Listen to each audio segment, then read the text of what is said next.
आदाब नाजरीन, आप देख रहे हैं गुलिस्तान न्यूज़। अभी तक का उर्दू खबरनामा लेकर मैं आपका मेज़बान गौहर कुछ आपकी खिदमत में हाजिर। तफसीलात से पहले सुर्खियों पर एक नज़र।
और अब पेश है खबरों की तफसील। मरकज के जेर इंतजाम इलाका लद्दाख के नए लेफ्टिनेंट गवर्नर बीडी मिश्रा ने अपने ओहदे का हल्फ उठाया।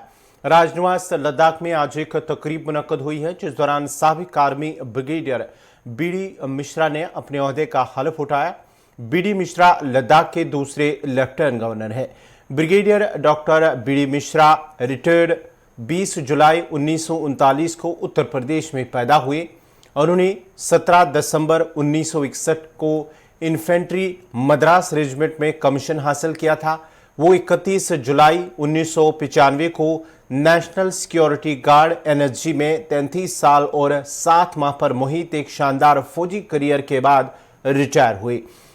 बड़ी जंगें उन्होंने लड़ी हैं। 1962 की चीन भारत जंग, 1965 की पाक भारत जंग और 1971 की बांग्लादेश की आज़ादी की जंग में भी उन्होंने हिस्सा लिया था। उन्होंने 1963 से 1964 तक शूरिश के इलाके में ऑपरेशन किया और 1979-81 तक पूंछ सेक्टर में लाइन ऑफ कंट्रोल पर एक इन्फेंट्री बटालियन की कमांड की। याद रहे कि इससे कबल जो साबिक लेफ्टिनेंट गवर्नर लद्दाख के आर.के. माथुर को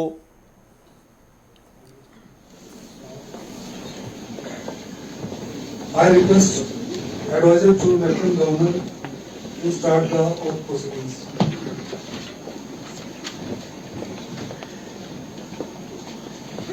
Sir, with your permission, may we commence the proceedings?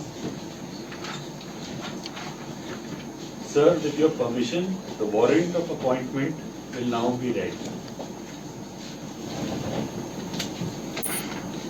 मैं द्रौपदी मुर्मू, भारत की राष्ट्रपति, भारत के संविधान के अनुच्छेद 239 के खंड 1 द्वारा मुझ में निहित की गई शक्ति के आधार पर इसके द्वारा ब्रिगेडियर डॉक्टर बी.डी. मिश्र अवकाश प्राप्त जो को उस तारीख से लद्दाख का उप राज्यपाल नियुक्त करती हूँ जिस तारीख से वे अपने पद का कार्यभार ग्रहण करते हैं।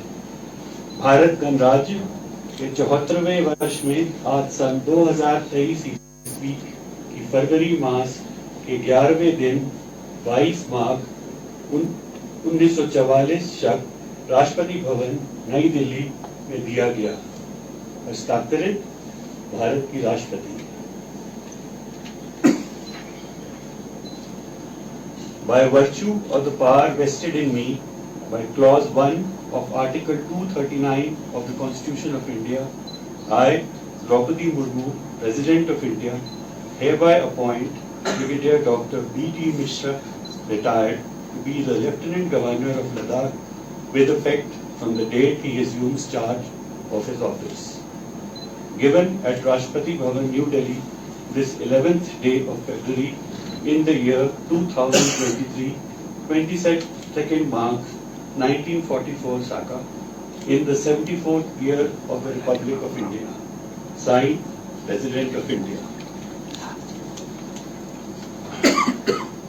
I request Honorable Mr. Justice N. Bhuteshwar Singh, Honorable Chief Justice, High Court of Jammu and Kashmir and Ladakh, to kindly administer the oath of office and oath of secrecy to Brigadier Dr. B.D. Mishra, retired as Lieutenant Governor of the Union Territory of Ladakh.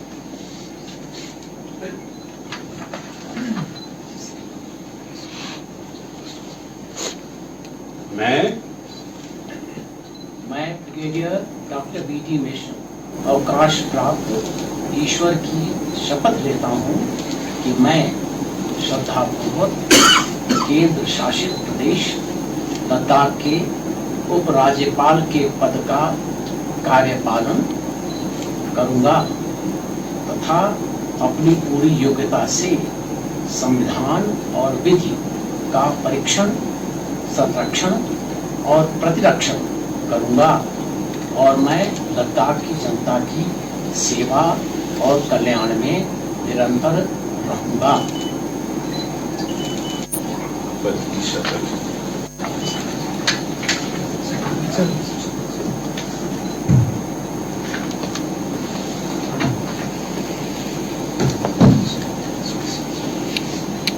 इलाका लद्दाख के नए lieutenant governor B.D. Mishra ने अपने ओहदे का हलफ उठाया। Doctor B.D. मिश्र अवकाश प्राप्त ईश्वर की शपथ लेता हूँ कि जो विषय उपराज्यपाल केंद्र शासित प्रदेश लद्दाख के रूप में मेरे विचार के लिए लाया जाएगा अथवा मुझे ज्ञात होगा, उसे किसी व्यक्ति या व्यक्तियों को तब के सिवाय जबकि ऐसे उपराज्यपाल हो मैं प्रत्यक्ष अथवा अप्रत्यक्ष रूप से संसूचित या प्रकट नहीं करूंगा।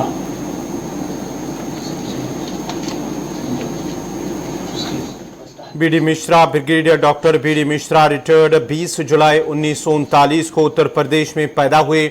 वो अब मरकज के ज़ेर इंतज़ाम लद्दाख के दूसरे लेफ्टिनेंट गवर्नर, उन्होंने बतौर लेफ्टिनेंट गवर्नर ओहदे का हलफ उठाया।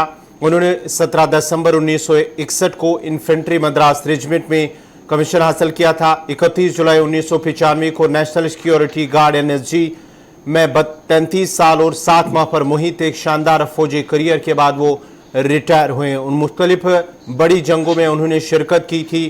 1962 की चीन भारत जंग, 1965 की पाक भारत जंग, 1971 की बांग्लादेश की आज़ादी की जंग और उन्होंने 1963 से 1964 तक शूरिश के इलाके में ऑपरेशन किया और 1979 और 81 तक पूंछ सेक्टर में लाइन ऑफ कंट्रोल पर एक इन्फेंट्री बटालियन की कमांड की है।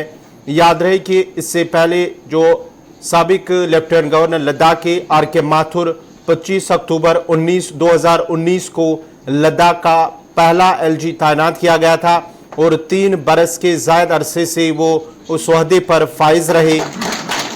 माथुर को उस वक्त ओहदे से हटाया गया जब लद्दाख खत्े में अवाम और सियासी जमातें अपने मुतालबात को लेकर सरापा एहतजाज है।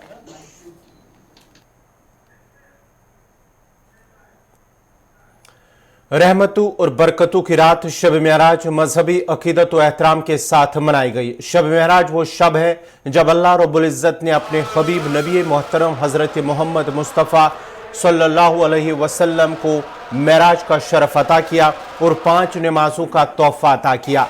शब मेराज के सिलसिले में जम्मू कश्मीर की मसाजिद, खानकाहों और दरगाहों में शब ख्वानी की मजालिस का इनेकाद हुआ। दरगाह हजरतवल समेत सभी मसाजिद और खानकाहों में लोगों की कसीर तादाद रूह परवर मजालिस में शरीक हुए। शब मेराज की सबसे बड़ी तकरीब आसार शरीफ दरगाह हजरतवल में मुनक्कद हुई, जहां हजारों फर्जंदान तौहीद ने रात भर शब-ख्वानी की। हजरत बल में मुक़द्दस तकरीब में शिरकत करने के लिए वादी के अतराफ व अकनाफ से आए हुए सैकड़ों लोगों ने शिरकत की। दरगाह हजरत बल में शब-ख्वानी और दुरूद व अज़कार की महफिल मुनक्कद हुई। इसके अलावा जनाब साहब सोरा, हजरत कैलाश, हजरत शेख हमजा मखदूम साहब रहमतुल्लाह अलैह के आस्थानी आलिया, खानियार सरायबाला, आसार शरीफ शहरी कैलाशपुरा, सईद याकूब साहब सुनवार, इकरा मस्जिद सरायबाला, जामिया मस्जिद कदीम बटवारा, खानकाए मौला शेख नूरुद्दीन नूरानी, काबा मर्ग, तुजर शरीफ और खिरम सिरहामा के अलावा चार शरीफ, पिंजोरा, शुपया, पुलवामा, बांडीपुरा, हंदवारा, जामिया मस्जिद कुफारा के साथ साथ वादी की तमाम मसाजिद, खानकाहों और जियारत गाहों में शब ख्वानी का एहतमाम किया गया, जिस दौरान आइमा मसाजिद तफसील के साथ मेराज आलम की उन्होंने अहमियत और इसकी फजीलियत को उजागर किया। उधर इंतजामिया ने भी दरगाह और दूसरी जगहों तक पहुंचने के लिए ट्रांसपोर्ट के खातिर खा इंतजाम किए हुए थे और आज सुबह फजर की नमाज के बाद ही मोए मुक़द्दस की जियारत कराई गई, जिसमें हजारों की तादाद में मर्द व जन ने मोए मुक़द्दस की जियारत की। मोए मुक़द्दस हजरत मोहम्मद सल्लल्लाहु अलैहि वसल्लम की जियारत की निशानदेही की गई तो लाखों हाथ फिजा में लहराए और अल्लाह अकबर के नारे से हजरत बल का पूरा इलाका गूंज उठा, जबकि माहौल भी मुअत्तर हुआ। इस दौरान दुरूद व अज़कार और दुआओं की आवाज़ें भी बुलंद हुई, जबकि रिक्कत आमीज़ मनाजिर भी देखने को मिले। ख़वातीन ज़ायरीन की एक बड़ी तादाद भी इस मौके पर मौजूद थी, जो इस मौके पर ख़ास तौर पर अशकबार आंखों और सिसकते लबों के साथ तौबा इस्तिग़फ़ार के कलमे बुलंद कर रही थी।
जैसा कि आप सभी को मालूम है कि आज 26वीं रात है, जो कि मेराज नबी सल्लल्लाहु ताला अलैहि वसल्लम की रात है, जिसमें हमारे प्यारे आका सल्लल्लाहु ताला अलैहि वसल्लम ने अपने रब से मुलाकात की थी।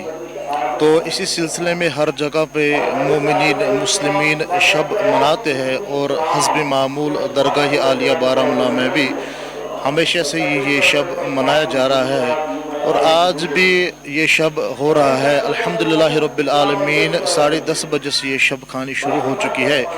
इसमें फ़लसफ़े मेराज बयान किया जाएगा, मौलूद नबी सल्लल्लाहु ताला अलैहि वसल्लम पढ़ी जाएगी, मौलूद शरीफ की महफिल हो रही है अल्हम्दुलिल्लाह रब्बिल आलमीन, चूँकि यही वो रात है जिसमें तमाम मुसलमानों को 5 टाइम की नमाज भी तोहफे में लाई गई है। तो अल्हम्दुलिल्लाह रब्बिल आलमीन हम भी। मरकजी वज़ीर दाखिला अमित शाह ने कहा है कि भारत ने नरेंद्र मोदी हुकूमत के तहत कश्मीर में दहशतगर्दी, शिमाल मशरक में शोरिश और बाएं बाजू की इंतहा पसंदी से होने वाले तशद्दुद में 80% कमी देखी है। अमित शाह ने नागपुर में मुनक्कद तकरीब से खिताब करते हुए कहा कि वादी कश्मीर ने एक साल में तकरीबन 1 करोड़ 80 लाख करोड़ सयाहों को देखा है, जो अपने आप में बड़ी बात है। उन्होंने कहा कि कश्मीर में 70 सालों में 12,000 करोड़ रुपए की सरमायाकारी हुई थी, लेकिन मोदी हुकूमत के तहत सिर्फ 3 सालों में इसे 12,000 करोड़ रुपए मिले हैं। उन्होंने मजीद कहा कि जम्मू कश्मीर में 70 बरसों में जो तरक्की हुई नहीं, वो मोदी हुकूमत ने 3 बरसों में मुमकिन बनाई है। प्रधानमंत्री मानता था और कोई भी मंत्री प्रधानमंत्री को प्रधानमंत्री नहीं मानता था। पॉलिसी पैरालिसिस हो चुका था। आए दिन पाकिस्तान से घुसपैठिए घुसकर, आतंकवादी घुसकर हमारे जवानों के सर काटकर ले जाते थे, पैरों से इनके सर को अपमानित करते थे और दिल्ली के दरबार में चुप्पी छाई रहती थी। लिखा हुआ भाषण पढ़ते थे, कभी थाईलैंड का भाषण सिंगापुर में पढ़ देते थे, कभी सिंगापुर का भाषण थाईलैंड में पढ़ देते। ये हुआ है, हंसिए मत। और देश को बड़ा अपमान सहना पड़ा। और उसी वक्त नरेंद्र मोदी जी के नाम की घोषणा हुई। देखते देखते देखते देखते चुनाव एक लहर में बदल गया और भारत में पहली बार एक गैर कांग्रेसी दल को और भारतीय जनता पार्टी को भी पहली बार पूर्ण बहुमत प्राप्त हुआ और भारतीय जनता पार्टी की सरकार। और जो लोग कहते थे धारा 370 हटाओगे तो कश्मीर में खून की नदियां बह जाएगी, यही कांग्रेस एनसी वाले कहते थे। आज इनको जवाब मिल गया है, खून की नदियां छोड़िए, किसी की पत्थर चलाने की हिम्मत नहीं है भाई, पत्थर चलाने।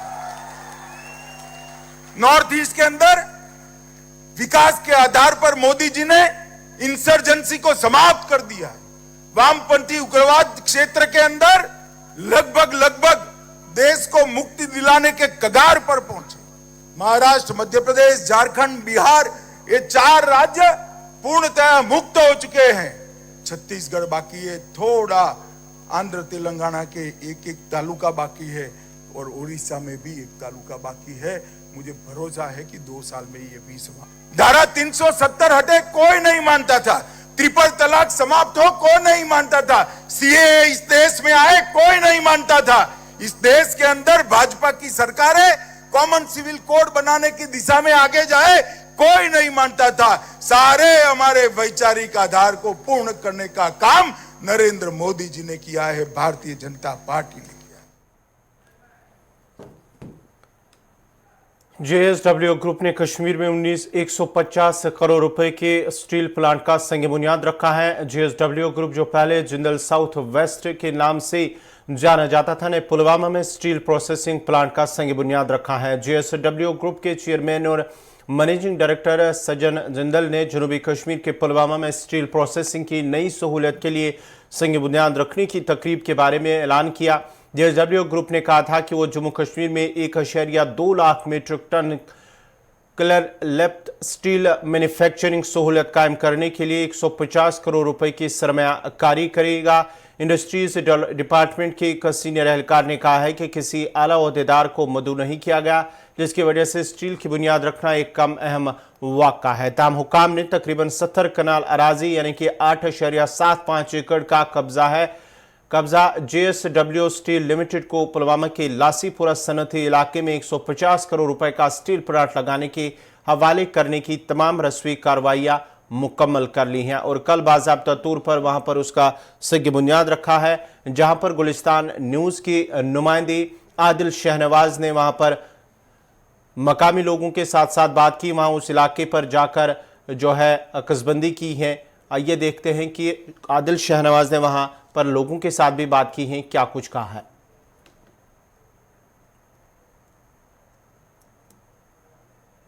ये गवर्नमेंट का प्रॉमिस था कि यहाँ की प्राइवेट सेक्टर को स्ट्रांग किया जाए और उसकी कड़ी आज हमको देखने को मिली।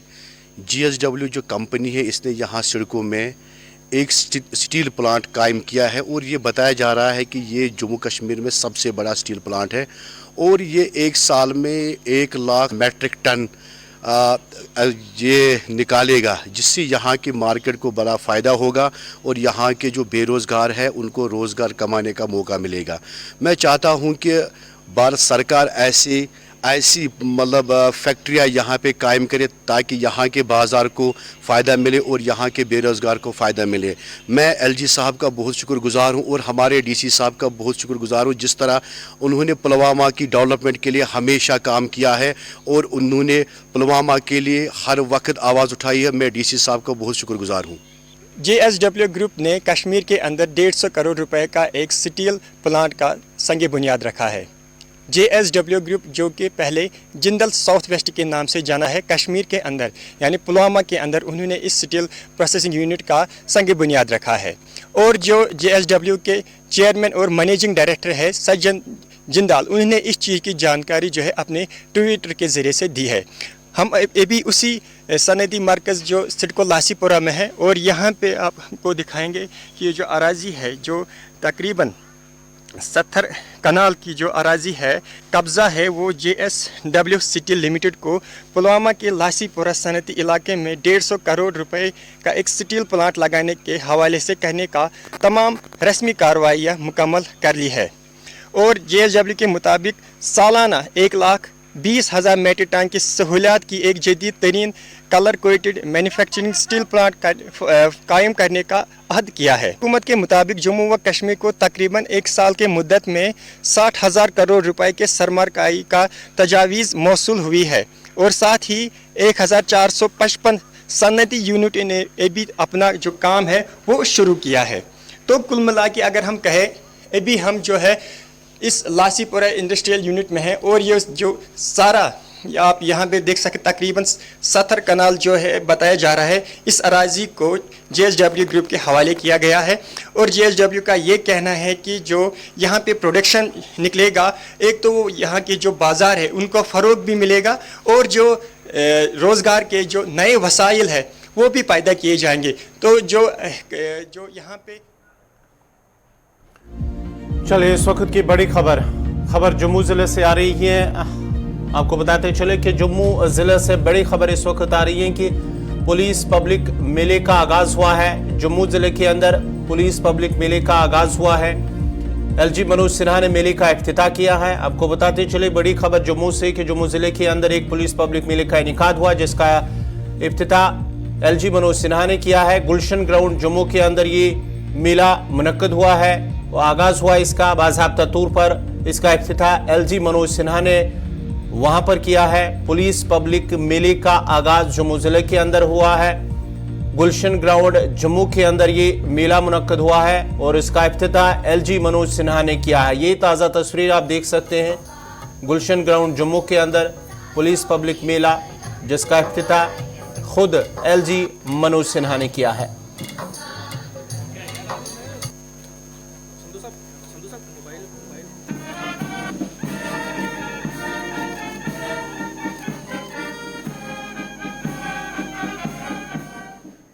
इस मौके पर जम्मू कश्मीर पुलिस के सरबरा दिलबाग सिंह, उसके साथ साथ ही जम्मू जोन के ADGP मुकेश सिंह वो भी मौके पर मौजूद थे। उसके साथ साथ ही पुलिस के दीगर जो आला अफसरान हैं वो भी इस मौके पर मौजूद थे, जबकि सिविल इंतजामिया के कुछ अफसरान जिनमें ज़िला तरक्यात थे, कमिश्नर जम्मू वो भी इसमें मौजूद थे, और दीगर जो मकामी लोग वो भी इस पुलिस पब्लिक मेले का हिस्सा बने, जिसका आगाज़ बाज़ाब्ता तौर पर हुआ है। और इसका इफ्तिताह खुद LG मनोज सिन्हा ने किया है। ये आप देख सकते हैं कि जम्मू कश्मीर पुलिस के सरबरा दिलबाग सिंह भी वहाँ पर मौजूद हैं, और उसके साथ साथ ही जो दीगर पुलिस के अफसरान हैं वो भी इस पर मौजूद हैं। सिविल इंतजामिया के अफसरान भी, जिनमें डिप्टी कमिश्नर जम्मू और दीगर अफसरान, मुख्तलिफ महकमों के अफसरान भी इस मौके पर मौजूद हैं।